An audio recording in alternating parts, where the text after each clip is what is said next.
عمرك سألت نفسك مين أول واحد قال أنا هطوي سلك معدن على بعضه عشان يمسك الورق؟ في يوم من الأيام سنة 1899 واحد اسمه يوهان فالر كان قاعد زي أي موظف عنده أوراق كتير ومفيش دباسة، فقالك طب ما ألوي سلك. بس مش كده وبس. الراجل اخترع أول مشبك ورق في التاريخ من غير ما ياخد براءة اختراع. ليه؟ لأنه كان نرويجي ومتواضع بزيادة. النهاردة في منه بألوان وأشكال، وبيستخدموه في حاجات ملهاش أي علاقة بالورق أصلا.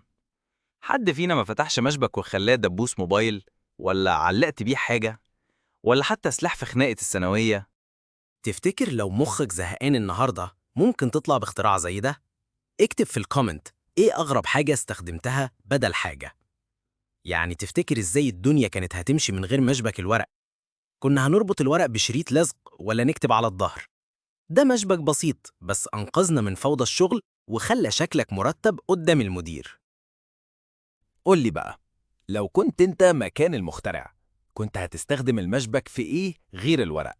اكتب لي في الكومنتس وخلي خيالك يسرح، وسيب لايك لو الورق بتاعك عايش مع مشبك بقاله 5 سنين ولسه مكمل. وما تنساش السبسكرايب عشان يوصلك كل جديد. سلام.